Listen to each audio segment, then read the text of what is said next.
En 1972, on est loin des bêtises de la télé-réalité à la télévision. Les héros sur le petit écran s'appellent Danny White, Brett Sinclair.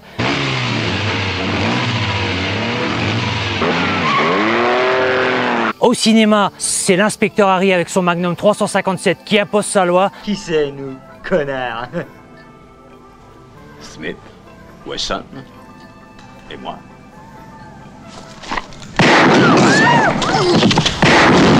C'est la même année que Renault décide de se lancer sur le marché de la Mini, d'apporter dans sa gamme une nouvelle petite citadine en renfort de la 4L.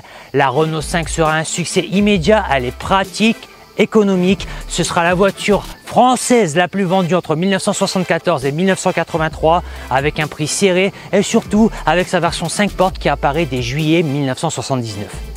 Au milieu des années 70, Volkswagen sort la Golf GTI. Renault doit réagir vite pour proposer une bobinette dans sa gamme.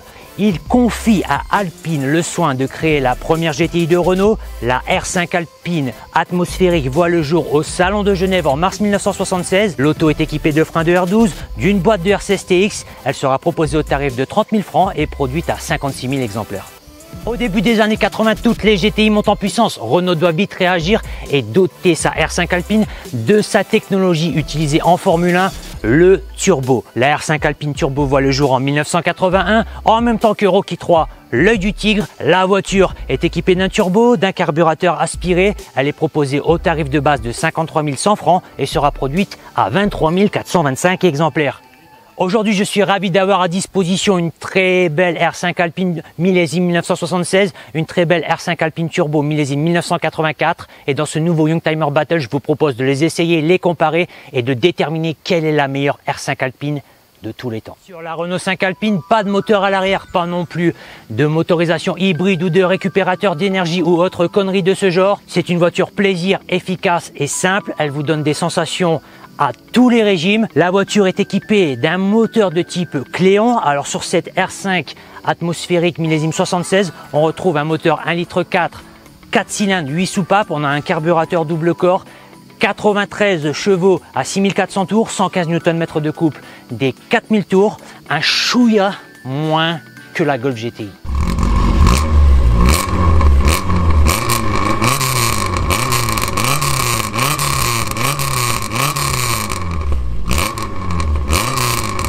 Sur l'Alpine Turbo, on retrouve le même moteur mais gavé par un Turbo Garrett T3. La puissance passe à 110 chevaux à 6000 tours. Le couple à 152 Nm à la place de 115 Nm. De quoi tenir tête à la 205 GTI qui apparaîtra dès 1984.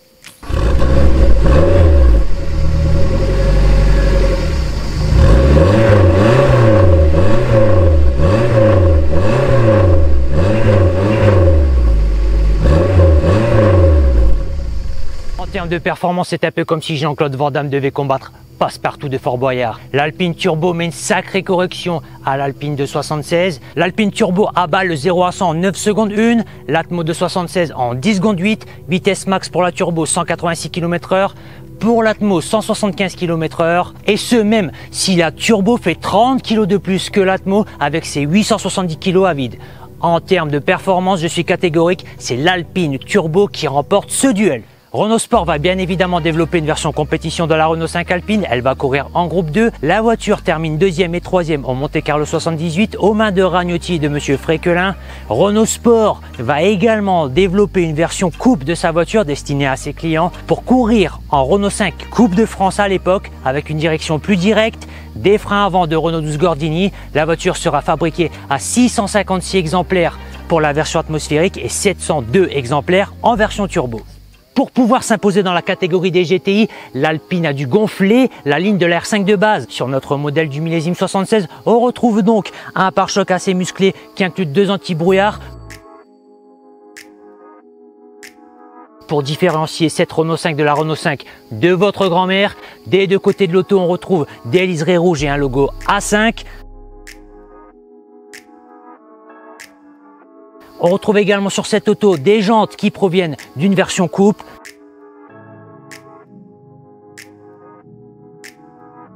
Derrière, des freins un peu light à mon goût avec des disques pleins en 228 mm à l'avant, des tambours de seulement 180 mm à l'arrière. En ce qui concerne le coffre, il est gigantesque pour une citadine, même à l'heure actuelle, avec un volume de 270 litres jusqu'à 900 litres lorsque la banquette est rabattue.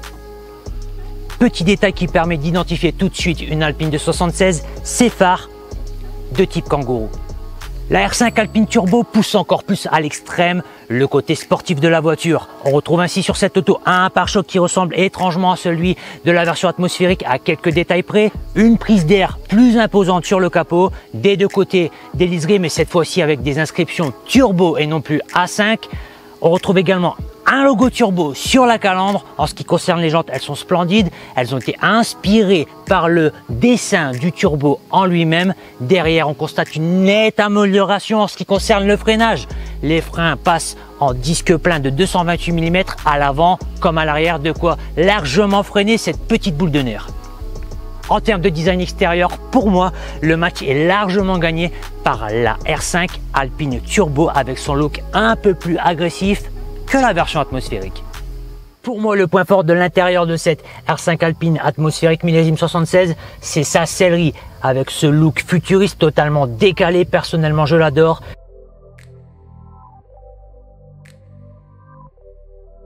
À noter que les sièges de notre exemplaire ont été refaits avec du tissu de R5 Turbo.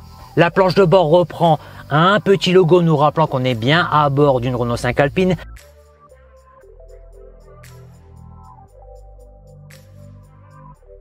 Le Neyman se trouve non pas à droite mais à gauche. En ce qui concerne le volant, le pommeau et le compteur, ils sont totalement revus par rapport à la Renault 5 de base.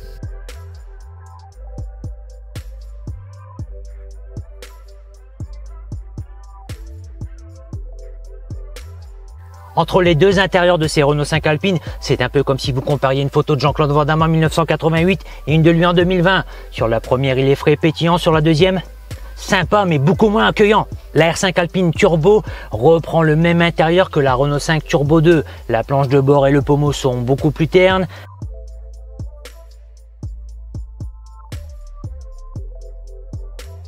Le volant est identique à celui de la version atmosphérique.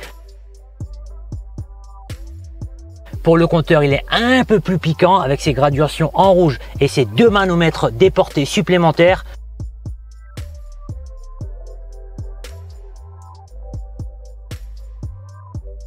En ce qui concerne la sellerie, elle est à nouveau bien connue des amateurs Renault Sport de type pétale.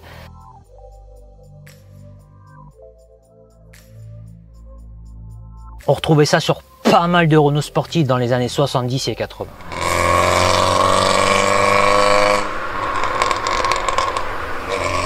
Voilà donc à bord de la Renault 5 de 76 Alpine Atmo de Daniel. Alors Daniel, est-ce que tu peux nous dire depuis quand tu possèdes la voiture?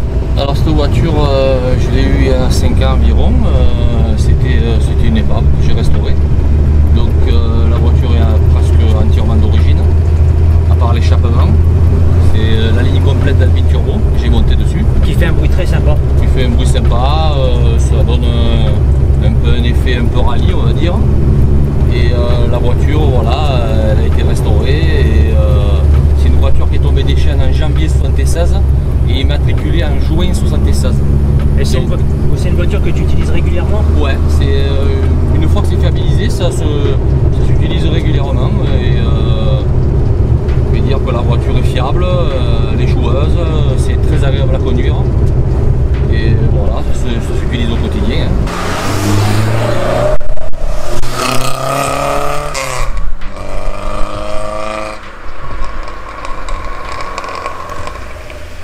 Justement, au niveau de la tenue de route, toi t'en penses quoi? Est-ce que les pneus sont pas un peu trop fins d'origine sur ces petites jantes? Voilà, alors les pneus, pour avoir un peu plus de tenue, j'ai pas respecté la monte. Je suis en monte d'Alpine Turbo, on va dire, en 175. Tu as des jantes de version coupe? Voilà, j'ai en fait les premières 76 sont sorties avec des Fergat, les 1038 premiers exemplaires. Et les jantes bobines étaient utilisées pour la coupe et pouvaient être achetées par les propriétaires en option. Ah non, c'est une option d'époque aussi. Voilà, on peut dire que c'est une option d'époque, ouais, tout à fait.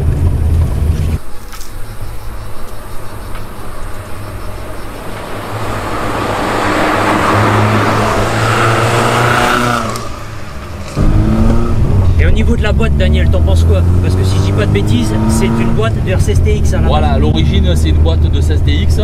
Les 3 premiers rapports sont beaucoup plus courts que sur une Alpine Turbo. Ouais. Donc c'est très joueur sur les 3 premiers rapports. Ça prend vite des tours? Ça prend vite les tours, ouais, tout à fait. Et ça reste très joueur, on va dire, comme boîte. C'est plutôt fiable. Mais il faut faire attention au synchro, surtout le 3e.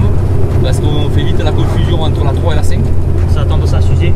Ça a tendance à s'user, voilà. Okay. Donc après au quotidien, l'entretien, c'est il n'y a rien de bien compliqué, quoi. Il faut faire les vidanges rigoureusement et puis.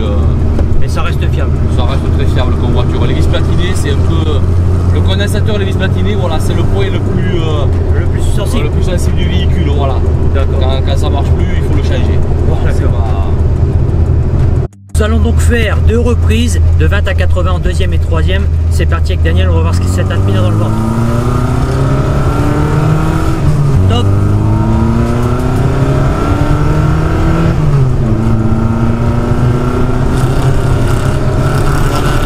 Donc, allez, c'est parti. C'est parti.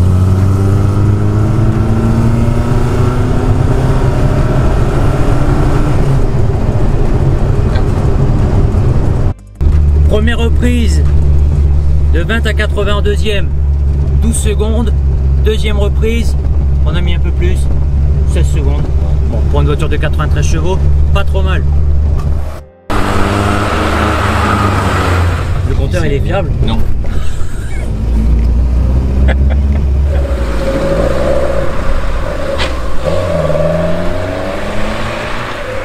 À bord de l'Alpine Turbo de Fred, avec Fred, son propriétaire.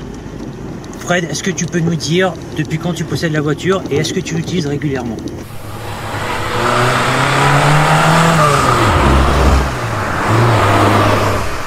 Alors j'ai cette voiture depuis 2007 Oui. que j'ai acheté de bouche à oreille, quoi. J'ai réussi à retrouver cette voiture là et je l'ai donc depuis 2007. Et oui, je l'utilise dès que j'ai la possibilité de rouler avec, de sortir, de Quand la météo est bonne. Voilà, généralement plutôt quand la météo est bonne, quoi. Bien sûr. Pour éviter de la faire pourrir de partout. Ouais, voilà, c'est un peu ça. Et puis bon, rouler sous la flotte, c'est pas toujours agréable, quoi, hein. Bon, ça nous est arrivé en sortie, mais c'est vrai que c'est mieux quand il fait beau et ça permet de profiter plus facilement de la voiture. Quoi. Et niveau tenue de route, justement, est-ce que tu penses qu'il y a une grosse différence sur le sec, le mouillé? Est-ce que les pneus sont pas un peu trop fins? Ah c'est vrai que c'est à l'époque, quoi, hein, la tenue de route c'était particulier, hein. Donc, ouais.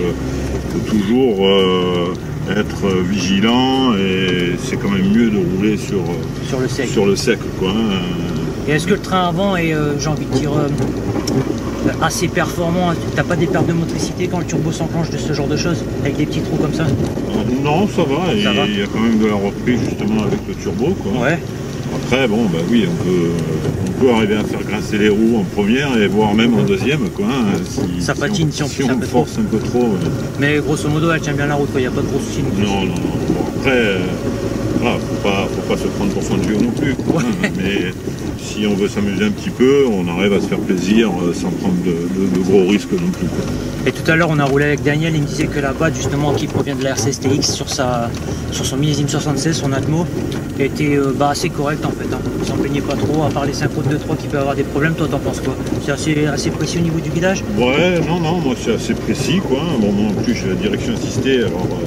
Direction assistée, donc elle est assez facile à conduire? Ouais, c'est assez facile à conduire, quoi.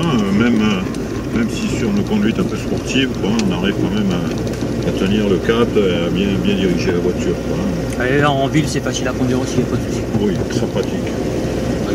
Et au niveau des freins, t'en penses quoi? On a 4 freins disques sur celle-ci, la turbo, ça freine bien, même en conduite sportive. Ça freine bien. Jamais de perte au niveau de l'endurance du freinage? Non, après voilà, il faut se mettre dans la tête que quand on conduit ça, on conduit une voiture des années 80, on ne conduit pas une voiture des années 2020. C'est une voiture développée il y a 40 ans. Voilà, donc c'est sûr que ça ne peut pas freiner aussi bien que les voitures d'aujourd'hui, mais pour ce que c'est et puis pour le poids que ça fait, ça suffit largement. Quand on la connaît bien, on peut bien l'exploiter. Voilà, à partir du moment où on connaît bien le véhicule, moi j'en suis satisfait en tout cas. Depuis bientôt 15 ans. Tout à fait, ouais, c'est ça.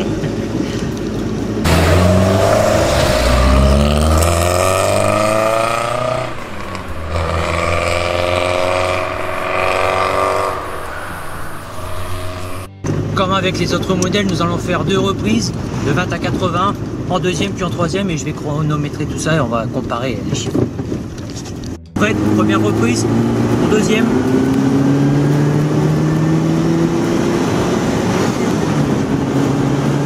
Deuxième reprise, Fred, t'es prêt?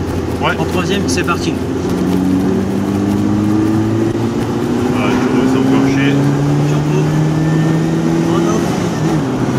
Et ça pousse. Ça pousse, ça pousse. Première reprise en deuxième. 12 secondes 5. Deuxième reprise, 14 secondes. Très correct pour une petite voiture de 110 chevaux.